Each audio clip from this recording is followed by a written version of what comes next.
Hello everyone! Pineaaronapple here with episode or part 3 of Doctor Who Series 13 Flux, Once Upon Time. You get it? Because once upon a time and the planet time... Jesus. Yeah, I suppose it's a fine title, but man did I cringe when I first heard it. Last time the Sontarans were beaten and the Doctor and Dan come to find Yaz and our new friend Vinda being held captive by Swarm, Azure and Passenger, leaving us on a cliffhanger to see through today. So let's stop yammering on and get into Once Upon Time. We leave the previously on segment and get yellow text? Hold up, Chibnall. Where the hell did you put our friend Orange text? Chibnall, I need answers! Tell me! We meet Belle, a survivor of the Flux. She seems to have a mission of her own and exposits about how the universe is holding up. At the moment, shit is still going south with species such as the Daleks, Cybermen, and Sontarans vying for universal supremacy. Honestly, this episode seems to have a bit of a problem with CGI. I don't know why, but this episode seems to just have very bad or often poorly maintained digital effects. I'll point them out as we go, but for such an effect-reliant episode, it's just a little disappointing. But on the other side of the spectrum, I don't think 13 uses her sonic once, fixing a problem I sometimes have with 13's over-reliance and manner that she uses the sonic with. Time to start pointing out the CGI. Yeah, I don't like how these Daleks look. It isn't horrible, but it's quite clearly fake. Belle's narrating is quite endearing and is a great way of displaying the reach and effects of the Flux from the ground level, as it were. We are also introduced to these blue flickers that seem to just eat things from time, but we'll get an explanation for those later. The narration ends with Belle vowing to get her love, and with the credits rolling. Back with 13, we see last episode's cliffhanger from her perspective, where she and Dan replace the damaged Maury to save Yaz and Vinda. Inside what I assume is the nexus of this time storm that was released from what the Maury govern, our companions are split into their own timelines due to Swarm's meddling, with 13 vowing to get them back. This is another scene where CGI is not the worst thing I've ever seen, but boy, I do not like it. Then, because bad things are happening, an angel appears before 13 is zapped, much like her companions. So, I guess that angel did nothing? It was just there to tease their future appearances, or was it trying to tell a knock-knock joke, but 13 just kept quantum locking it before it could say anything? 13 is taken back to a time where she was in the Division, whose team, led by herself, is ready to attack and secure Adropos. These past people are also wearing the faces of our TARDIS team, since they were all jumbled up in each other's time streams. Although Time must be glad that only 4 humans are ever in the one room at the same time. I love this variant of 13's costume, even if it costs us seeing the real incarnation she's plastered over. Also, I have to say I love Jodie's acting here, better than her Doctor's usual demeanour, having the same darker, cynical edge that the fugitive Doctor had. Now in his timeline, Dan meets Diane for coffee. I love their interactions here. They really work off of each other well and naturally, even with the timey-wimey shenanigans. They continue their great conversation and we get some interesting and humanising backstory for Dan. He realises what's going on and is stalked by Passenger in a greatly menacing shot. I also love the isolating feelings these shots of Diane and Dan alone on the steps give. 13 flickers in and we are swiftly scooped over to Yaz. With the face-swapping shenanigans, Yaz and her police partner, now the Doctor, who does the domestic performance fantastically. I laughed hysterically at the Doctor speaking like this. And I'm pretty sure it's the first mention of a Satsuma in the show since Tennant. 13 momentarily flickers in every now and then, as Yaz starts to notice the angels appearing here and there. I'm slightly confused about something, as the shot of Yaz seeing the angel in the rearview mirror is a completely different angel PNG from the last episode's trailer. It's also particularly unnerving that in this episode the Angels focus on Yaz's timeline here, barely interacting with Dan and not even being in the same room as Vinder. Speaking of Vinder, we see him debriefed from a mission where he acted recklessly. He recognises that Yaz should not be in his past, and I love the jarring angles that scenes like this are shot at, and the reeling music. They give a nice uneasy edge to the audience that establishes this mystery as a true oddity, and really helps emphasise that something is wrong here. 13 Marley, and Marley's in the corner of the room. We're Marley and Marley, avarice and greed. We took advantage of the poor, just ignored the needy. And Vinder is given his next assignment, to guard the Grand Serpent. We are brought back to Dark 13 Siege, where her and her team enter Adropos. 13 is then brought to the Mori, who try to help the Doctor and warn her of the dangers of her situation. She wonders why she can't remember the part of her time stream she's in, which, going from the Timeless Child to this, you'd think she would be able to figure out, oh, it's from the countless lifetimes I don't remember. Another connection to the Timeless Children, I feel, is how people's faces get plastered over others, like how the child was covered up by Brendan. 13 berates the Ravagers and their multiple passengers, and I like how we get to see some more use out of the old swarm design from the Halloween Apocalypse. Instead of a suit, he is sporting this pimp-looking number. I think it's quite fetching. 13 looks in the mirror and we see the Fugitive Doctor, played by Jo Martin. Yes! My favourite female Doctor. Sorry, not sorry, Jodie, Joanna, and whoever played her in Exile. The two Doctors wonderfully converse and... Wait. The person who looks like Dan is actually Carvanista? Wait, so when the Doctor turns up to him in the Halloween Apocalypse asking about the Division, he just waves that away like, oh, a doctor asking about the Division. Just like that person named the Doctor who I served with, who could change their face. Nope, no connection there. Dan is thrown towards Williamson, who, for the third episode in a row, appears and then unceremoniously disappears from the story. They are attacked by the same blue particles from before after having an entertaining chat and evade them. Dan's then placed back in Liverpool by 13, who wants to keep him safe there till she can get him out. Back with Belle and the yellow text, she stole the last remaining Lupari ship, left over from their leave to Earth, and attempts to flee the three-way takeover of the Sontarans, Cybermen and Daleks, landing on a pretty planet that is patrolled by a cyber army. Belle leaves with her device/boyfriend thing, and we are thrown back to Vinder's past.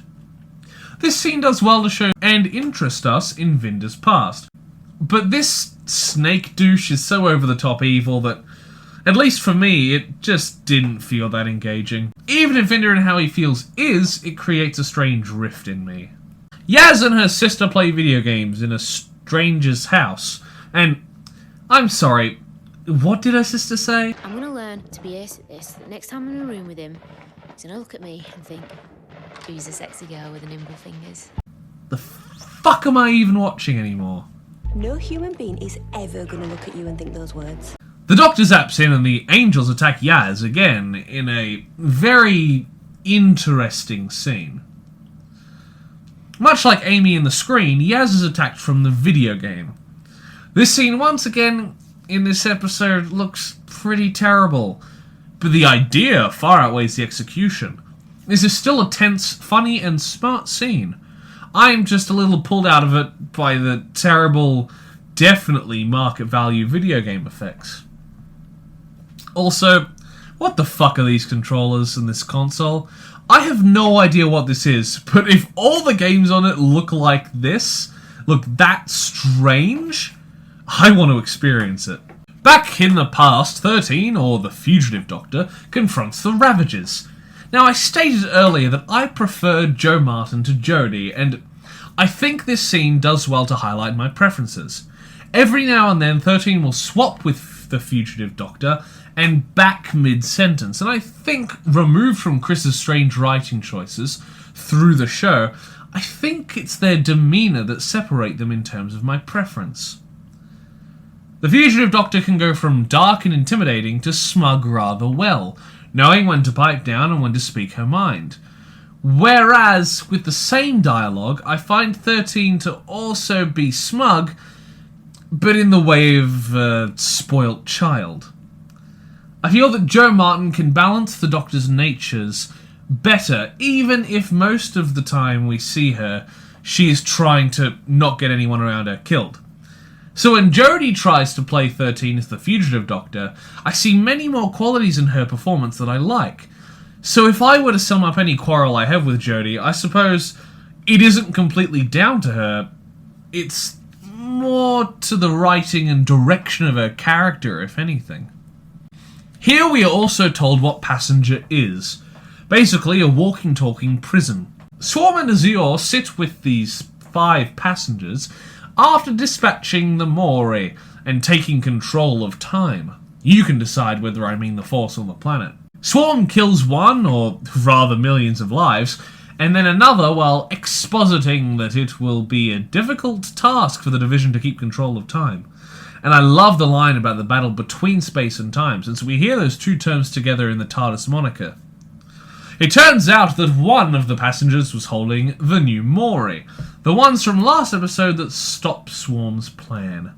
Then Carvinister and the other members capture the Ravagers, leading, with an extra step or two, into where Swarm was in the Halloween apocalypse. The Doctor's current plan is to have the Mori repeat their trick from the past and sneak themselves back into place. But before they give their answer, we are thrown back to Belle travelling out of cyberspace.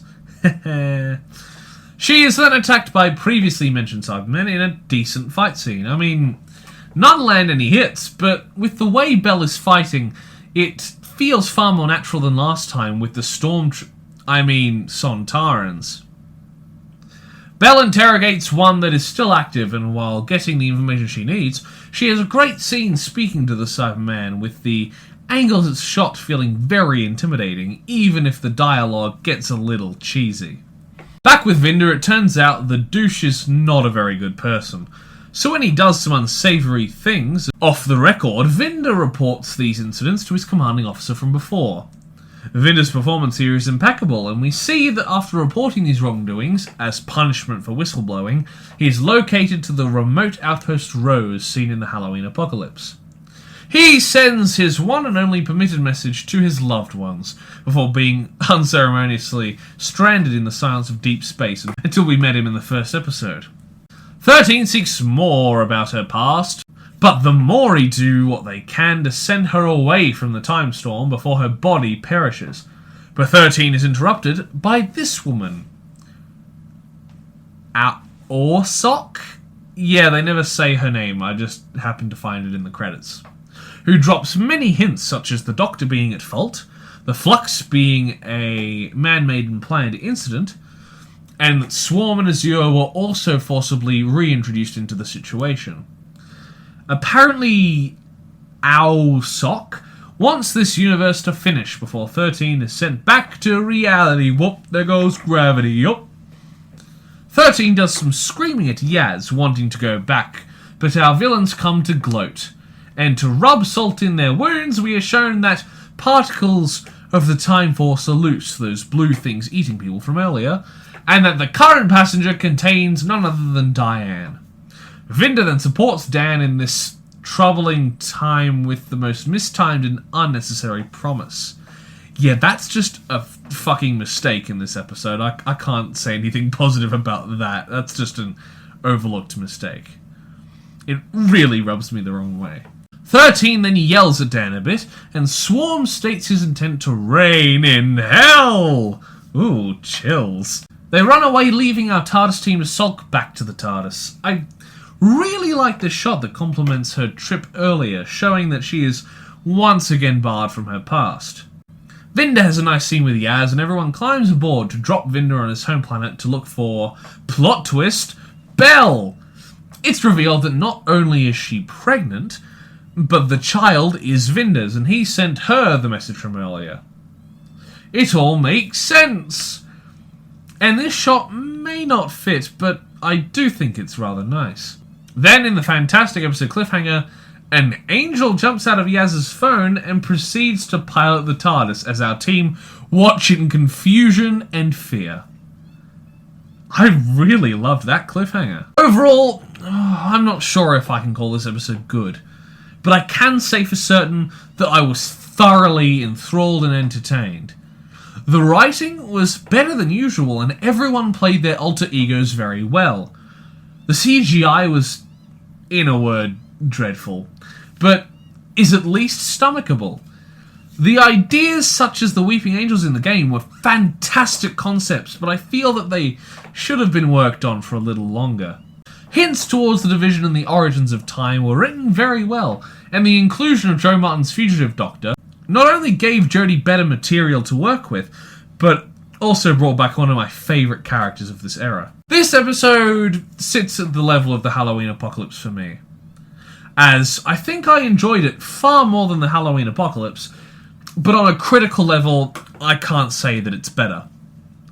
I give Doctor Who Series 13, or Flux, Episode 3, Once Upon Time, a 7.5 out of 10. Thank you everybody so much for watching this video. Please like the video if you liked it, comment down below if you wish, and check out the Ko-fi I just made if you are at all interested in supporting my exploits with a very small donation of money. Subscribe to the channel, and if you do, ring the notification bell so that you're told every single time that I make an upload. Once again, thank you for watching, and I will see you in the next video. Bye! Toast. A little piece of toast. Because there's so much to choose from. There's brown bread, white bread, all sorts of wholemeal bread. It comes in funny packages with writing on the side.